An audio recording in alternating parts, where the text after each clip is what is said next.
अक्सर आपके जानने वालों में या आपके जानने वालों के ऑफिसेस में कोई ना कोई ऐसी जगह ज़रूर मौजूद होती है जिसके बारे में बहुत सारे किस्से, बहुत सारी कहानियाँ मशहूर हुआ करती हैं।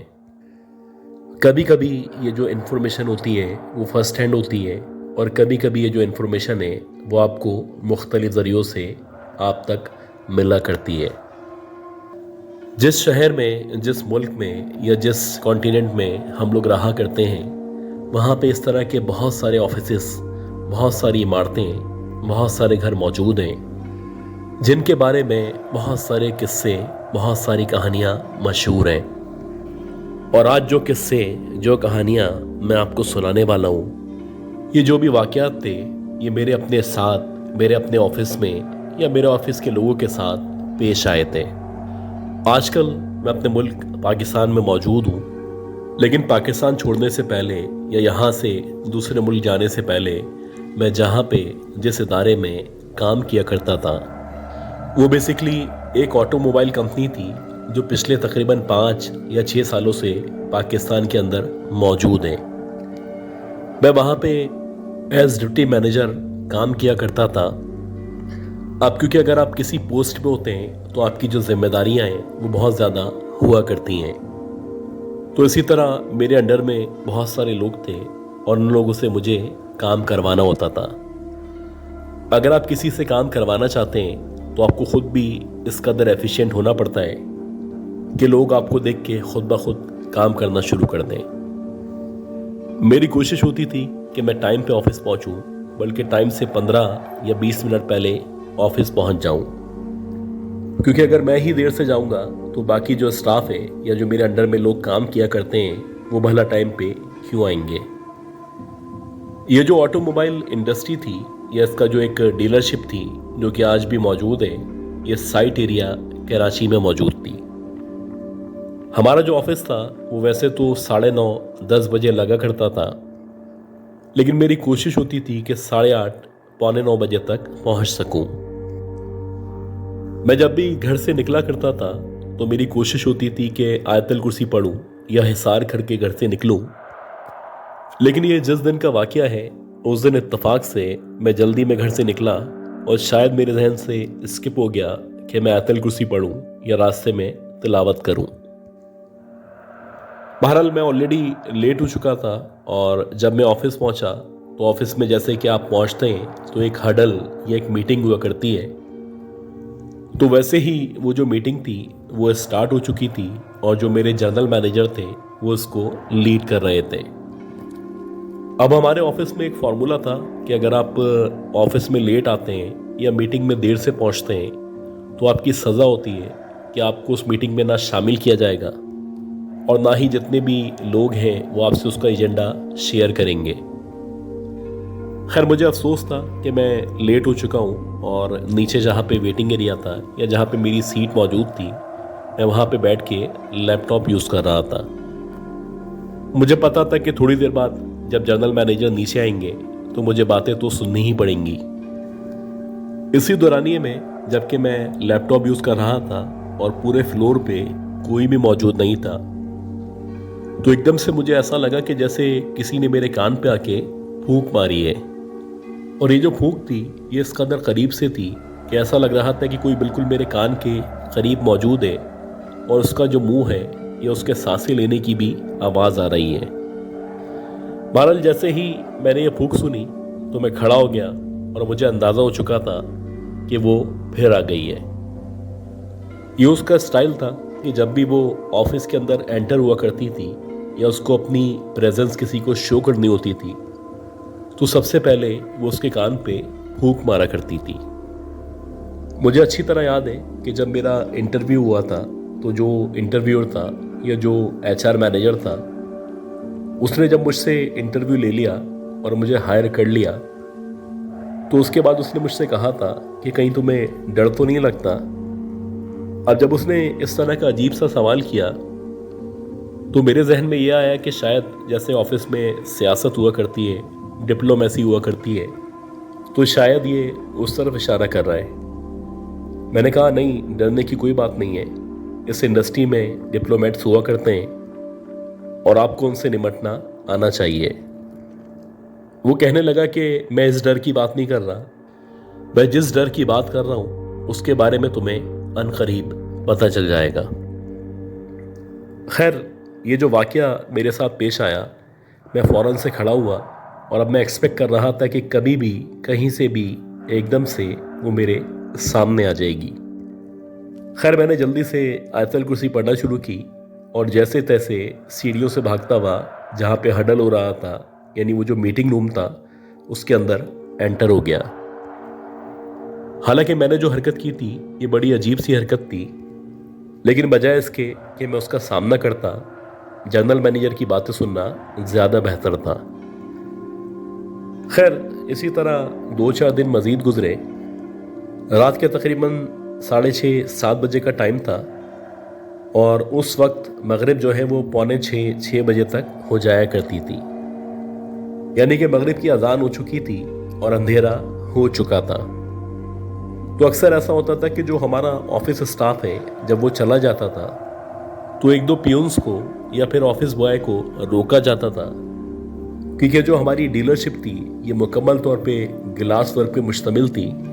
तो इन पियून्स की या इन ऑफिस बॉयज़ की जिम्मेदारी थी कि ये घर जाने से पहले इन गिलास को साफ करके जाएंगे। खैर, इसी इरादे से एक जो ऑफिस बॉय था ये फर्स्ट फ्लोर पे मौजूद था और ऊपर भी मुकम्मल तौर पे गिलास वर्क हुआ हुआ था। ये जिस रूम के अंदर सफाई कर रहा था या जहाँ पे ये शीशा साफ कर रहा था, उस रूम से जो बाहर का हिस्सा था वो बेसिकली छत का हिस्सा था और यहाँ से खड़े खड़े छत का जो नज़ारा है वो बिल्कुल सामने नज़र आया करता था। ये बताते कि इसका जो फोकस था मुकम्मल तौर पे शीशे की तरफ था, यानी कि ये नीचे से शीशा साफ कर रहा था कि इसको बाकायदा ऐसा महसूस हुआ कि शीशे के शेड के अंदर अंदर, यानी शीशे के बाहर की तरफ से छत पे कोई चलना शुरू हुआ है। अभी इससे पहले कि ये उस पर गौर करता, देखते ही देखते कुछ सेकंड के अंदर अंदर जिस तरफ ये बैठा हुआ था, यानी इसके बिल्कुल सामने शीशे के उस तरफ एक लड़की ना जाने कहां से आके खड़ी हो गई। ये जो लड़की थी बिल्कुल वैसी ही लड़की थी जिस लड़की के बारे में या जिस चुड़ैल के बारे में इस ऑफिस में किस्से और कहानियां मशहूर थे। वैसे ही इस लड़की का जो चेहरा था मुकम्मल तौर पे जला हुआ था। इसकी आंखें लाल शोलों या लाल अंगारों की तरह चमक रही थी और वो शीशे के उस तरफ खड़ी हुई इसको अजीब से तरीके से देख के मुस्कुरा रही थी। अब जैसे ही इसने उस लड़की को या उस चुड़ैल को अपने सामने देखा तो ये जैसे तैसे गिरता पड़ता भागता हुआ नीचे आया और नीचे पहुंचते ही गिरने के बाद बेहोश हो गया। कुछ देर के बाद जो एचआर मैनेजर था, जब वो वहां से गुजरा और उसने इस बच्चे को या इस लड़के को बेहोश पाया, तो उसको अंदाजा हो चुका था कि आज इसका सामना भी उसी चुड़ैल से हो चुका है। और इस ऑफिस में इस चुड़ैल को समीना के नाम से जाना जाता था। खैर, जब एचआर मैनेजर ने उसको बेहोश देखा तो उसके ऊपर पानी छिड़का, दम दुरूद किया, तब कहीं जाके वो जो लड़का था होश में आया। अब ये जो वाकयात थे ये हर कुछ दिनों के बाद पेश आ रहे थे और अक्सर ऑफिस का जो स्टाफ था वो इसके बारे में या चुड़ैल के बारे में डिस्कशन किया करते थे। मुझे अच्छी तरह याद है कि हमारे ऑफिस में कोई प्रोग्राम था और जब वो प्रोग्राम ख़त्म हुआ तो रात के तकरीबन 7:30 या 8 बजे का टाइम हो चुका था। अब जब ये प्रोग्राम ख़त्म हुआ तो यूजुअली जैसे हुआ करता है कि जब जो भी गेस्ट वगैरह होते हैं वो चले जाते हैं और उनके जाने के बाद जो ऑफिस बॉयज़ होते हैं उनको कहा जाता है कि वो जितने भी रूम्स हैं उधर जाएं, जाके चेक करें कोई मौजूद तो नहीं है और उसके बाद वहाँ की लाइट्स बंद कर दें। तो वैसे ही एक ऑफिस बॉय था, वो बारी बारी सारे रूम चेक कर रहा था और रूम चेक करते करते जब वो फर्स्ट फ्लोर पे गया तो बताता है कि जो फर्स्ट फ्लोर था उसका जो सीआर रूम था, यानी कि कस्टमर रिलेशन डिपार्टमेंट का जो रूम था, इसने देखा कि वहाँ पे एक लड़की बैठी हुई है और वो जो लड़की है उसके बाल नज़र आ रहे हैं, यानी कि उसकी जो बैक साइड है वो इसके सामने की तरफ है, जबकि उस लड़की का जो फ्रंट है या उसका जो मुंह है वो अपोजिट डायरेक्शन में है। अब जैसे ही इसने उस लड़की को देखा तो पहले तो ये समझा कि शायद ऑफिस की या सीआर की कोई लड़की होगी जो अभी तक नहीं निकली होगी। अब ये देखने के बाद इसने बोला, मैडम लाइट बंद कर दें, ऑफिस को बंद करना है। ये कहने के बाद ये फौरन से मुड़ा और अगले रूम की तरफ बढ़ने लगा। अब जैसे ही ये अगले रूम की तरफ बढ़ने लगा तो उसको ख्याल आया कि यार जितनी भी लड़कियां थी, खासतौर पे जो सीआर की लड़कियां थी, वो मेरे सामने वैन में बैठ के जा चुकी हैं। जबकि ये सारी की सारी लड़कियां जा चुकी हैं तो बिलाखिर इस रूम में ये जो लड़की बैठी हुई है ये कौन है। अब ये जैसे ही दोबारा से पलटा और इसने उसी रूम में उसी सीट पे देखा तो अब उस सीट पे कोई भी मौजूद नहीं था। ये देखने के बाद इसके तो आसान खता हो गए। इसने सारे काम छोड़े, लाइट्स वगैरह सब छोड़ी और जैसे तैसे ये भागता गिरता पड़ता नीचे आया। अच्छा, जब भी उस ऑफिस में इस तरह के वाकयात पेश आते थे तो जिसके साथ भी ये वाकयात पेश आते थे वो 3 से 4 दिन तक शदीद बीमार रहता था, उसको शदीद बुखार रहता था और काफ़ी ज़्यादा दम दरूद के बाद या दवाई वगैरह लेने के बाद वो नॉर्मल हुआ करता था। अच्छा, इसी तरह मेरा एक सीनियर था जो कि बड़ा नमाजी परहेजगार था और उसने माशाल्लाह दाढ़ी वगैरह भी रखी हुई थी। तो उसको जब बताया गया था कि इस ऑफिस में इस तरह के किस्से पेश आते हैं तो वो क्या करता था कि जब भी वो ऑफिस में आता था, एक तो दम दुरुस्त करके आता था, उसके बाद वो ऑफिस में आने के बाद तिलावत किया करता था और तिलावत करने के बाद अपने काम शुरू किया करता था। अच्छा, ये सब करने से उसको ये फ़ायदा तो था कि उसको वो लड़की ना नज़र आती थी, ना उसको कोई नुकसान पहुंचाती थी और ना ही उस चुड़ैल की कोई प्रेजेंस इसको फील होती थी। लेकिन ये बताता है कि कुछ अरसे तक तो सब नॉर्मल था, लेकिन उसके बाद ऐसा होना शुरू हुआ कि जो उसका घर था उसके घर में बारी बारी करके सब बीमार होना शुरू हुए। ख़ास तौर पे उसकी जो बेटी थी, हर कुछ दिनों के बाद वो शदीद बीमार हो जाए। ये अच्छे से अच्छे डॉक्टरों को दिखाए और जब डॉक्टरों से रब्ता हो, वो चेक करें तो सारी रिपोर्ट्स नॉर्मल हो। खैर, कुछ अरसे बाद जब इसने अपनी करीबी मस्जिद के इमाम साहब से रब्ता किया और उनसे पूछा कि भाई मेरे साथ ये मसला हो रहा है कि जो मेरी बेटी है वो बिला वजह बीमार हो जाती है और ना सिर्फ बीमार होती है बल्कि 7-7 8-8 दिन तक इस कदर शदीद बीमार हो जाती है कि वो कोई भी काम करने के काबिल नहीं रहती। बहरहाल वो जो भी मौलवी साहब थे या जो भी इमाम साहब थे, जब उन्होंने इसकी ये बात सुनी तो उन्होंने अपने तौर पे हिसाब लगाया और हिसाब लगाने के बाद उन्होंने यही कहा कि क्योंकि तुम पाक साफ रहते हो, तुम जिस ऑफिस में काम करते हो, तो वहाँ पे जो मखलूक मौजूद है वो इस चीज़ को बर्दाश्त नहीं कर पाती। तो वो हत्तुल इम्कान कोशिश करती है कि कोई भी ऐसा काम करे कि जिसकी वजह से या तो तुम ऑफिस ना आ सको या तुम ज़्यादा से ज़्यादा इस ऑफिस से बाहर रहो। अब ये सुनने के बाद जो मेरा वो कुलीग था या जो भी मेरा दोस्त था, उसने वाकई में अवॉइड करना शुरू कर दिया था कि वो ऑफिस में कम से कम टिका करता था, क्योंकि उसको यकीन था कि ये जो कुछ हो रहा है, यानी इसके घर में जो बीमार हो रहे हैं, वो उसी चुड़ैल या उसी बदरू की वजह से सारे के सारे बीमार हो रहे हैं। अच्छा, इसी तरह इसी दौरानिए में एक दफ़ा ऐसा हुआ कि एक ऑफिस बॉय था, वो समझ ले कि मगरिब होने वाली थी, ये मगरिब से 15 मिनट पहले का टाइम था, वो वॉशरूम के अंदर चला गया। अब वो वॉशरूम के अंदर चला तो गया, लेकिन जब वो वॉशरूम से बाहर निकलना चाह रहा था तो लाख कोशिशों के बावजूद भी ना वो दरवाज़ा खुल रहा था, ना उसकी आवाज़ उसके मुंह से निकल पा रही थी। हालांकि वो बताता है कि मैं बार बार नॉक कर रहा हूँ, आवाज़ें निकाल रहा हूँ, लेकिन ऐसा लग रहा है कि मेरी आवाज़ बाहर नहीं जा पा रही। मैं दरवाजे को खोलने की या उस पर हाथ मारने की कोशिश कर रहा हूँ, लेकिन ये सारी की सारी जितनी भी कोशिशें हैं वो नाकाम हो रही हैं। खैर, अल्लाह अल्लाह करके जब दरवाज़ा खुला तो मगरिब की नमाज के बाद का टाइम था, यानी कि तकरीबन 15 से 20 मिनट तक ये ऑलरेडी वॉशरूम के अंदर गुजार चुका था। ये बताते हैं कि जैसे ही फिर वॉशरूम का दरवाज़ा खुला तो मेरी नज़र जब सामने की तरफ पड़ी तो मैंने देखा कि सामने वही चुड़ैल जिसको हरफ़े आम में समीना कहा जाता था, खड़ी हुई है और ना सिर्फ खड़ी हुई है, मुझे देख के अजीब से तरीके से मुस्कुरा रही है। ये बताते हैं कि मुश्किल से मैंने उसको 5 या 7 सेकंड तक देखा होगा। उसके बाद मैंने एक जोर से चीख मारी और मैं उधर ही बेहोश हो गया। फिर जब चीखने की आवाज़ आई तो जो भी सराउंडेड लोग थे, जो करीबी डिपार्टमेंट के लोग थे, वो सारे के सारे उसके पास जमा हुए। वही उस पर पानी वगैरह डाला गया, उस पर दम दुरूद किया गया। तब कहीं जाके उसकी जो हालत थी वो कदरे बेहतर हुई। अच्छा, वहाँ का जो सबसे अहम वाकया था वो इस तरह से था कि हमारा जो हेड था, यानी हेड ऑफ सेल्स था, वो उसकी आदत थी कि वो 8 बजे तक 7:30 बजे तक बैठा करता था। अब उसका एडवांटेज ये था कि उसका जो ऑफिस था, जहाँ से आप एंटर होते हैं, एंटर होते ही सामने ही उसका कमरा बना हुआ था। यानी कि फ्लोर पे कौन मौजूद है, पीछे क्या हो रहा है, ऊपर क्या चल रहा है, उसका उससे कोई ताल्लुक नहीं था। तो वैसे ही वो बैठा हुआ था और 7 साढ़े 7 बजे का टाइम था। उसके बिल्कुल सामने, यानी जहाँ पे एंट्रेंस है, उसके बाहर गार्ड बैठा हुआ था। ये बताते हैं कि मुझे अजीब सी किसी औरत की चीखने की आवाज़ सुनाई दी।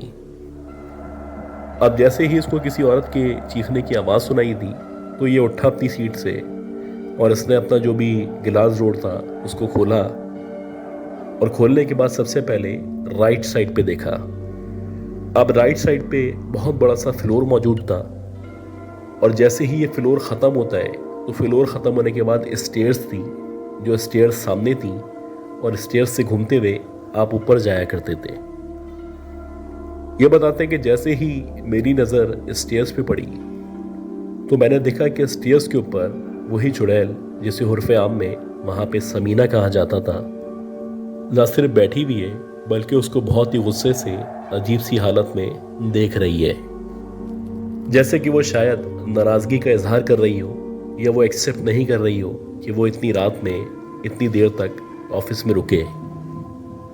ये बताते हैं कि जैसे ही मैंने उस लड़की को देखा तो उसको देखने के बाद बजाय इसके कि मैं उसकी तरफ जाता, मैं सीधा जो एग्जिट था, एग्जिट से भागता हुआ जहाँ पे गार्ड खड़ा हुआ था उधर जाके रुक गया। 15 से 20 मिनट तक मैं वहाँ पे खड़ा रहा और उसके बाद गार्ड की मदद के साथ वापस आया। और जब मैं वहाँ पे वापस आया तो इत्तेफाक से वहाँ पे कोई भी मौजूद नहीं था। इसी तरह जब मैं यहाँ पे वापस आया हूँ आजकल पाकिस्तान में, तो मेरी एक दोस्त से मुलाकात हुई थी जिसने अभी रिसेंट पास के अंदर उस डीलरशिप को या उस कंपनी को छोड़ा है। तो वो बताता है कि एक और साहब थे जो शायद जीएम थे या बीबी हैं, तो उनकी आदत थी कि अक्सर संडे को उनको टाइम मिला करता था तो अपने काम निपटाने के लिए या अपने जो भी फॉलोअप से उनको देखने के लिए संडे को ऑफिस में आ जाया करते थे। अभी तकरीबन 1 या 1.5 महीने पहले की बात है कि वैसे ही वो ऑफिस में आए हुए थे और जहाँ पे उनका रूम मौजूद था वो वहाँ पे बैठे हुए थे। तो बताते कि मैं अपने काम में बिजी था, अपने लैपटॉप पे काम कर रहा था कि एकदम से मुझे पायल की या घुंघरू की आवाज़ आना शुरू हुई। और ये जो आवाज़ थी, ये 15 सेकंड के अंदर अंदर ये जो आवाज़ थी, ऐसा लग रहा था कि पहले दूर से आ रही है और आहिस्ता आहिस्ता करके ये जो आवाज़ थी न सिर्फ बढ़ती चली गई, बल्कि अब ऐसा लग रहा था कि इनके रूम के बाहर वो जो घुंघरू और पायल की आवाज़ है वो आके रुक चुकी है। यानी कि इसका मतलब यह है इनके कमरे के बिल्कुल बाहर वही समीना, वही चुड़ैल मौजूद है और वो इनका इंतज़ार कर रही है। अभी अपने तौर पे बड़े बहादुर बनने की कोशिश किया करते थे, तो इन्होंने उस आवाज़ को इग्नोर किया और कोशिश करने लगे कि दोबारा से काम शुरू कर सकें। ये बताते हैं कि अभी 5 या 10 सेकंड ही गुजरे होंगे कि अब वो जो आवाज़ थी वो इनके कमरे की बैक साइड से आने लगी। यानी कि जहाँ पे ये बैठे हुए थे ऐसा लगने लगा कि अब इनके पीछे कोई मौजूद है, और जो भी मौजूद है उसने पायल ये घुंघरू पहन रखे हैं। अब जैसे ही इनको पीछे की तरफ से ये पायलों की और घुंघरुओं की आवाज़ आना शुरू हुई तो इन्होंने पलट के देखा। जब इन्होंने पलट के देखा तो इन्होंने देखा कि वही चुड़ैल, वही समीना इनके बिल्कुल पीछे, इनके सामने खड़ी हुई है और आहिस्ता आहिस्ता करके इनकी तरफ बढ़ती चली जा रही है। ये देखने के बाद ये जो साहब थे, इन्होंने ना सिर्फ बाहर की तरफ दौड़ लगाई, बल्कि ये बताते हैं कि उसके बाद से इन्होंने तौबा कर ली है कि कभी भी संडे को यहाँ पे काम नहीं करेंगे। आज भी ये डीलरशिप मौजूद है, आज भी वहाँ पे समीना के किस्से कहानियाँ मौजूद हैं, और यकीनन आज भी समीना वहाँ पे मौजूद है। ये एक ऐसी कहानी है जो कि सरासर सच्ची कहानी है, और मेरे ख्याल में जो लोग ऑटोमोबाइल से वाबस्ता हैं वो इस डीलरशिप के बारे में बहुत अच्छी तरह जाना करते हैं।